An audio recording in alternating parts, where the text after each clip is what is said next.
Hi guys, pleasure seeing you again. So I posted on my Facebook page Mental Health by Jennifer Carey and asked people to post the questions they would want me to help them with, and I got quite a number of questions here. I'm not sure if I'll finish all of them, but I'll try as much as possible not to use so much time on one question so that I can at least cover as many as possible. The first one is how can you kindly address an ex who can't let go when you block he changes numbers? And I'm going to start by telling you that the fact that this person is being obsessed with you is the biggest reason why you should not engage with them. And the reason why I'm saying this is so that you don't fall into the temptation of going back to them just because they are pursuing you relentlessly. So I understand it's very annoying, but hold on, don't give in. However, what are some of the things that you can do? Now, blocking him may not work. And obviously it has not worked. That is why he keeps, when you block, they change number. So it's hardly a solution. So what I would actually advise you is to ignore their, every time you pick and you hear it's the same person, you just hang up. Just hang up. If it's WhatsApp, they're sending you messages, don't even open it. Don't open the messages, tempting as it may be, because you are dealing with an unhealthy person. Because relentlessly pursuing a person like this is not really healthy. This is a clingy person. That is what I would say. So I would advise that when you pick and you hear it's the same person, just hang up and don't let it get into you. As annoying as it is, just understand you are dealing with a sick person and they are going to give up soon enough. Because how much time do they have to keep calling? So they'll pursue you, but as long as you keep ignoring them, over time it's going to fade off because they are going to to wear out. But what I'm telling you is just don't give in to the person. Don't give in to him, because obsessive people, they are very dangerous people to date.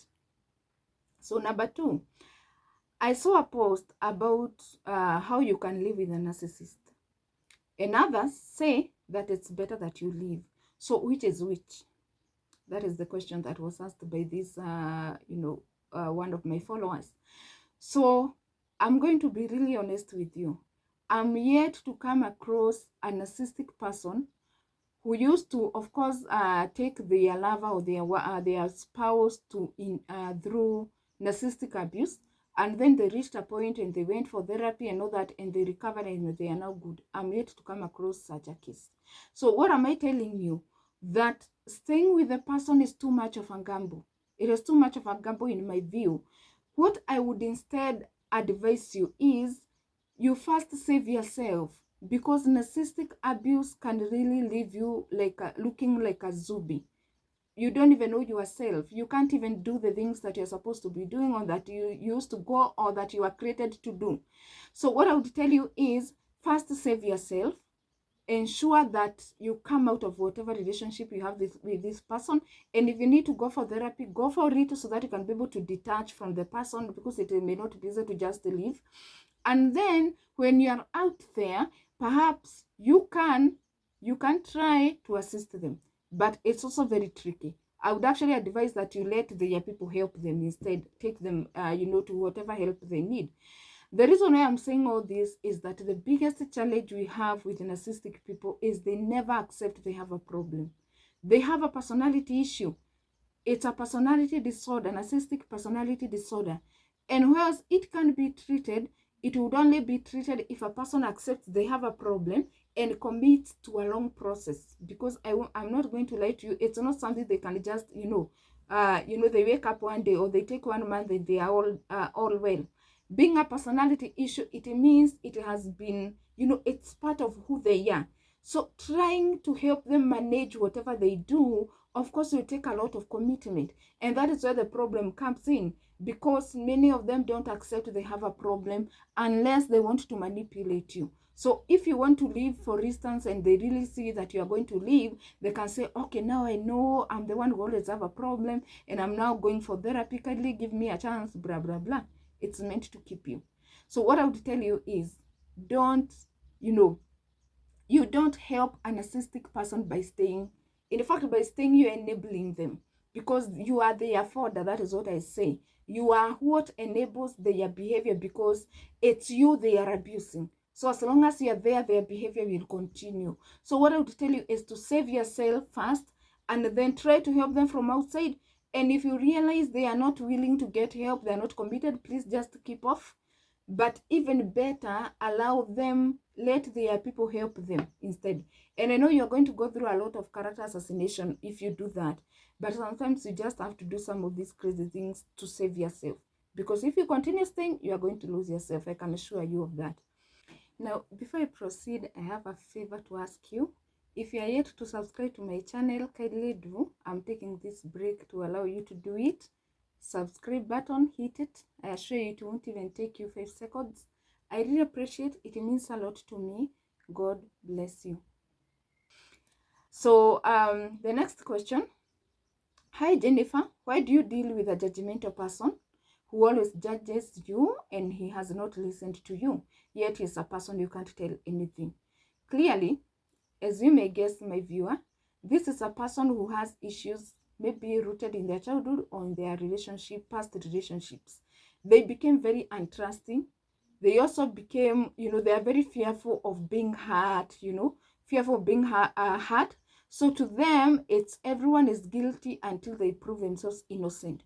So they jump ahead of the drum. In my native language, there is something we say like that is of the kind. When you're singing and you're beating a drum, a person can jump before you beat.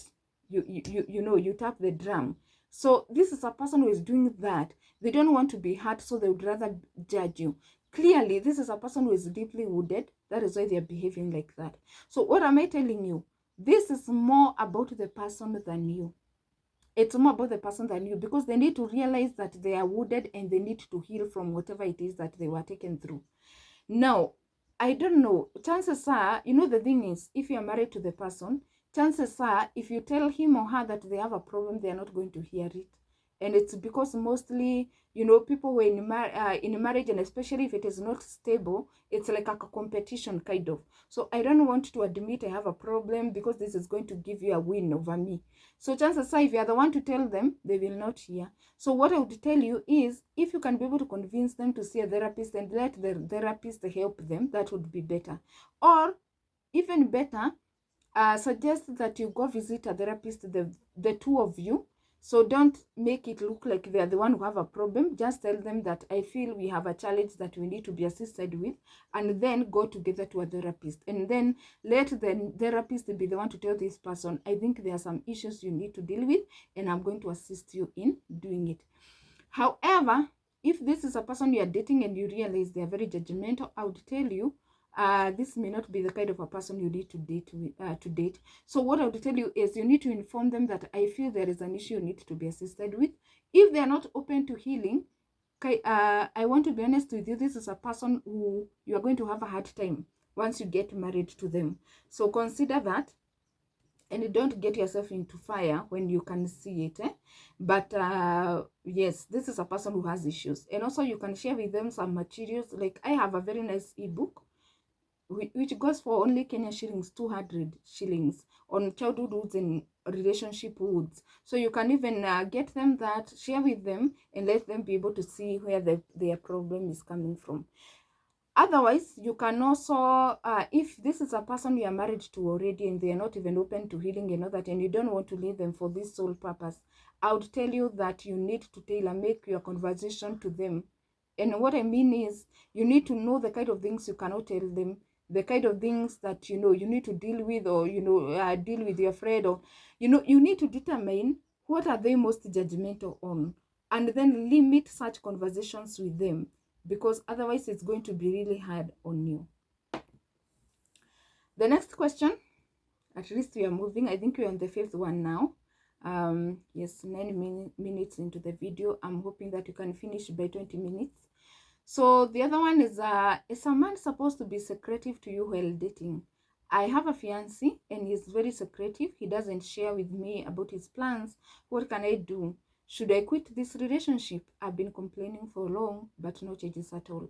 Now, again, this is another case of a person who may have been hurt in their past relationship or in their childhood. And he has learned to protect himself by not revealing too much. He has trust issues, in other words. So chances are, you are yet to earn his trust.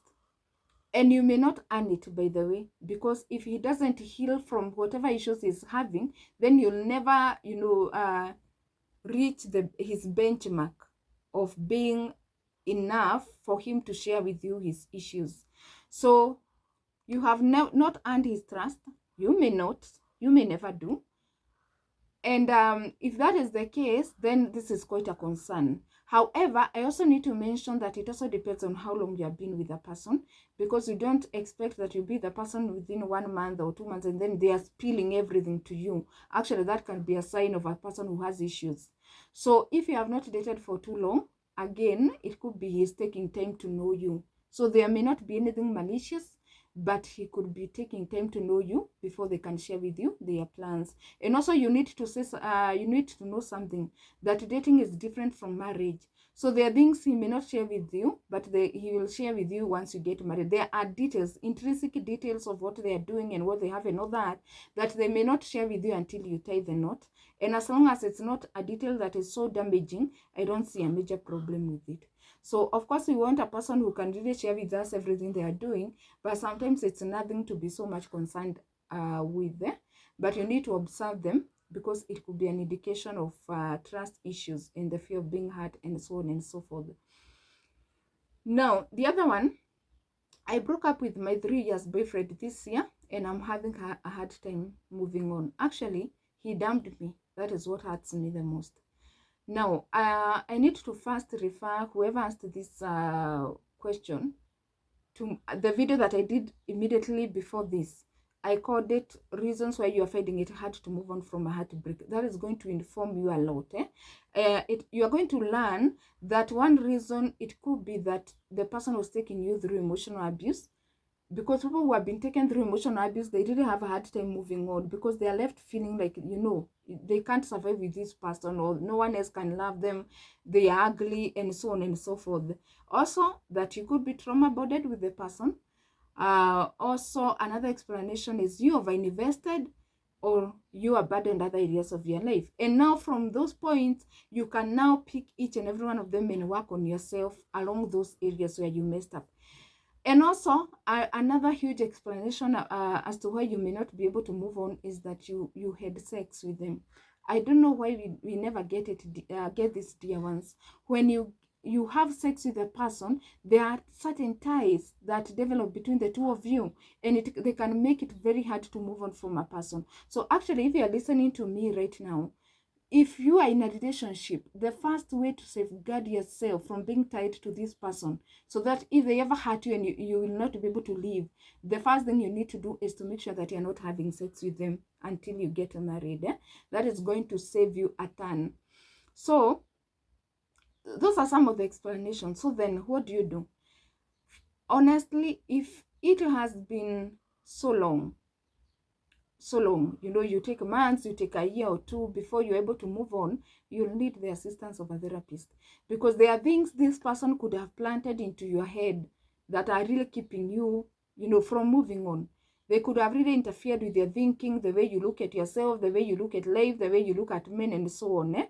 And so you need to have a therapist identify these issues with you so that you can be able to move on. And that said, if you would like me to walk the journey with you, my number is going to be passing here. So someone told me that, the number is passing too fast, but I will actually show it numerous times before the video ends, so no worry. So if you want me to be the one to walk the journey with you, just reach me. But you may need the assistance of a therapist, and I beseech you that you make that investment very soon, because you don't want to continue wasting your time thinking and rethinking about a person who has since moved on. And during a therapy, you get to share all the things that you really, you have bottled up. You get to share your fears. You get to share what are these things that that make you feel that you cannot be able to move on, or what are these things that make you fear moving on, and so on, and you'll be assisted. The 7th one. So 14 minutes into the video, so we are going. So the 7th one. I'm Fulani, let me not say the name from LD. I'm your fan in Facebook. Of late, I think I'm getting sick. I'm a mother of a 1 year, 4 months girl. I'm trying to catch up with the terms that the baby daddy is here to marry me. I'm going strong and to work as usual, but I'm quick to anger nowadays to everyone, even in small matters. Then I have become more forgetful. Clearly, this situation is stressing you. And something that I have come to find actually with those who give birth and then they are burdened by the father of the child is that mostly it's the fear, of being a single mother, the fear of the future, the fear of people. What will people say now that I'm not married, and I have a child? What is going to happen to my child? Or, how is my future going to be? So what you need mostly is, or what is causing you to do this thing, to have these anger issues and to become more forgetful, it's because the situation is stressing you so much. In fact, an issue of memory, it's because you are thinking so much. You are going through so much in your mind, thinking about all the things that I've said, the fears and everything. And those are interfering with the functioning of your brain. So the one thing that you need to do, of course, again, it would help you if you could see a therapist. But generally, what you need to do is to learn what I call the 4 A's of stress management, or the 4 A's of responding to stressful situations like the one you have. And we say that the first A is avoid. So whatever you can avoid, you avoid it. So if you have been pursuing this guy and he is not committing, you let him be, because you can't force a person to be with you. And if you force them, you may pay, a hefty price in the future. So whatever you are doing, if you are pursuing them and they are really pissing, they are kind of ignoring you and that is really causing you a lot of pain, you stop it. Number 2, if you have people who are judgmental and they are really telling you, showing you like now, like having a kid is the worst thing that you can ever do. Well, we know it's not. There are people who have made bigger messes out there. You avoid such people who are dragging you back. So that is the avoiding part. What can you avoid about your situation? Avoid it. Now, the second A is altering. You ask yourself, what can I change? Do you need to change the location where you live, where the person is, and you keep seeing them and it really makes you feel heartbroken? What about your situation can you do differently? What in your situation can you change? If let's say you have been close to the family, the mother-in-law, because often we find situations whereby your mother-in-law really, what do I call it? Really anakushika, they are really there for you. They are doing all these things and they're trying to fill the gap, hoping that the son, you see it and come to you, and you're realizing that it is taking too long. You may need to cut ties also with the in-laws and let them, they will relate with the child once they grow up, because that is the only connection they have. It's the child with whom they are related. Because if the baby daddy doesn't want anything to do with you, then you may also not want anything to do with the mother-in-law, because it could be making it hard for you to move on. So you ask yourself, what can I change? What can I do differently? And then you do it. Now, the third A is accepting. And this is going to play a huge part in your healing. Because as long as you keep, in denial, you remain in denial,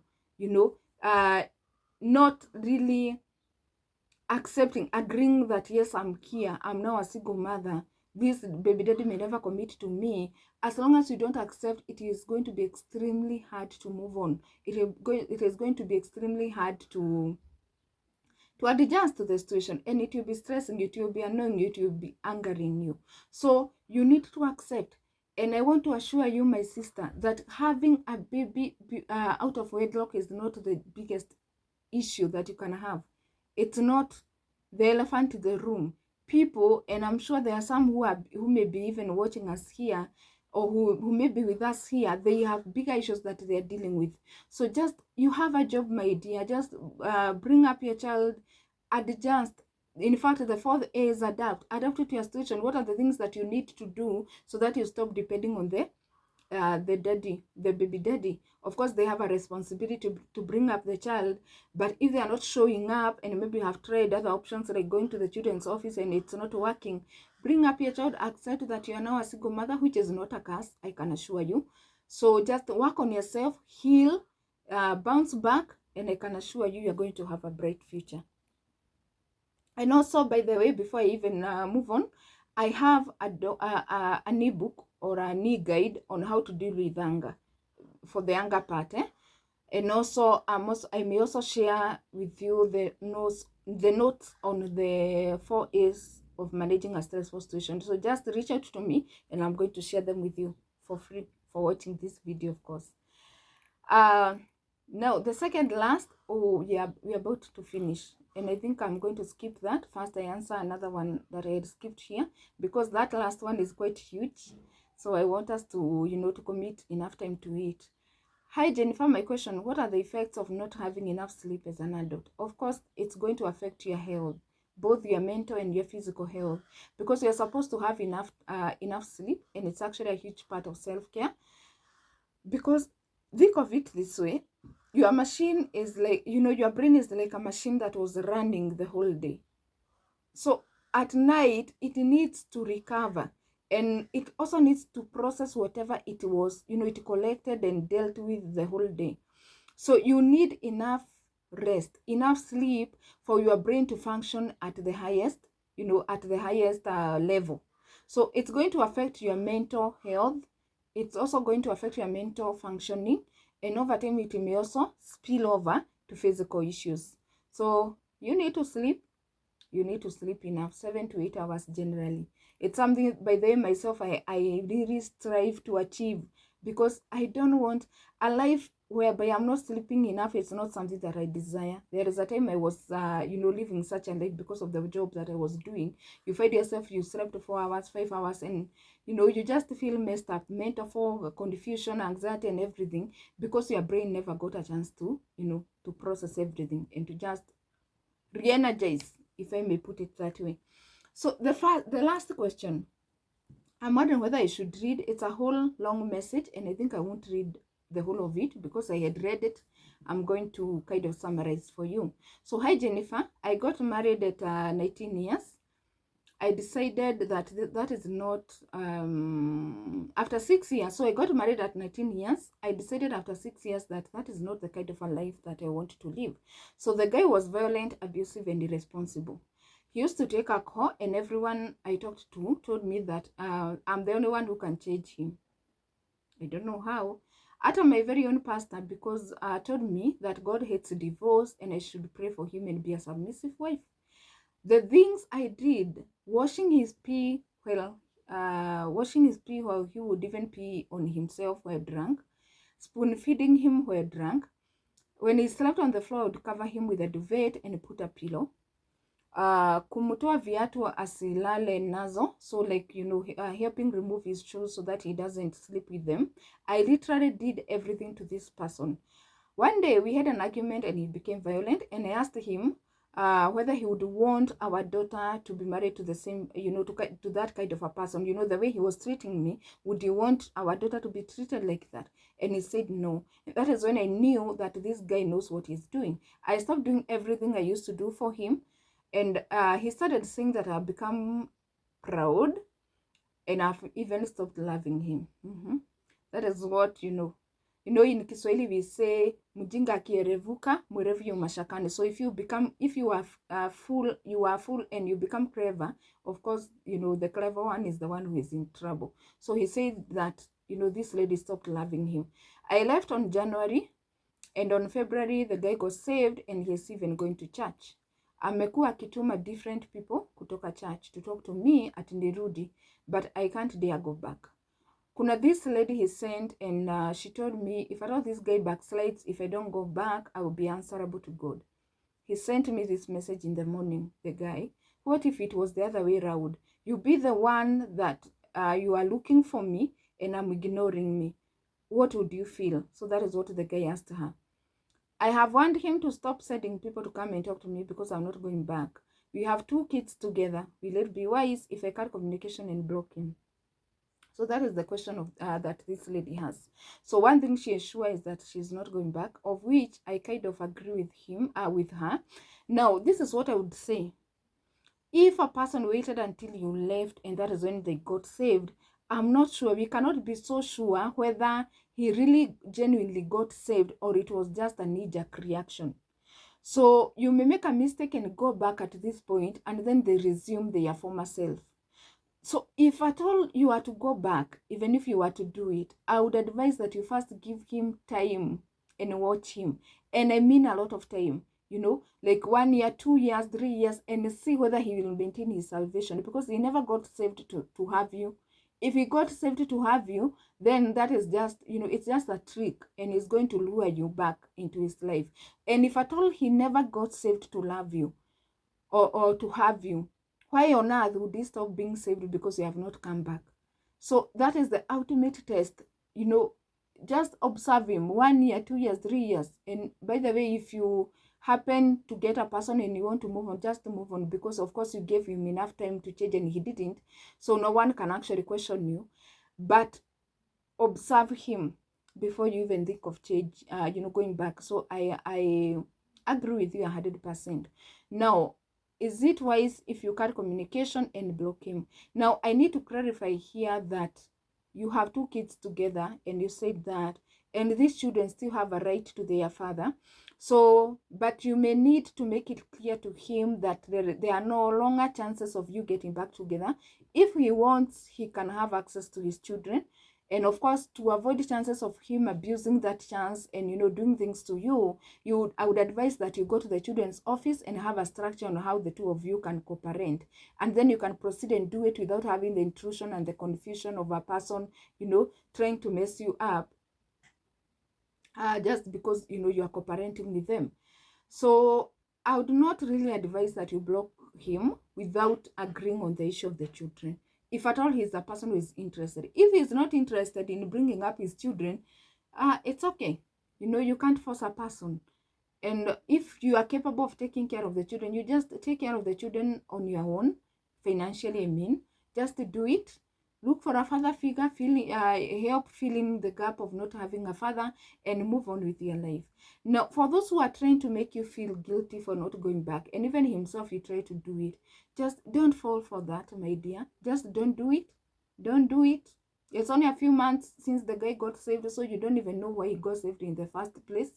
So no matter who they said, don't let them guilt trip you into going back. In fact, when they come, tell them you don't want to have them as your messengers or whatever they are calling themselves. So that is what I would advise you. And guys, we have come to an end. I really hope that you have learned something, and I really look forward to seeing you another time. Now, before I go, another kindly reminder that if you are yet to subscribe to my channel, kindly do. It won't even take you 2 seconds. Just hit the subscribe button, and I would really appreciate it. To go a long way in supporting me. And then if you'd like to engage me outside, you know, this platform, of course, here we are not able to exchange communication. So if you'd like to reach me because maybe you want some sessions with me, the number is passing here. Just reach out to me. For a paid session, my dear ones, paid sessions. I try to give free sessions, but it is not easy, because getting that time when you are, you know, you are squeezed, it can, you know, with a tight schedule, you may not be able to do it. I offer them whenever I'm able to. So it was a pleasure having you. I look forward to seeing you another time. I love you. Bye bye.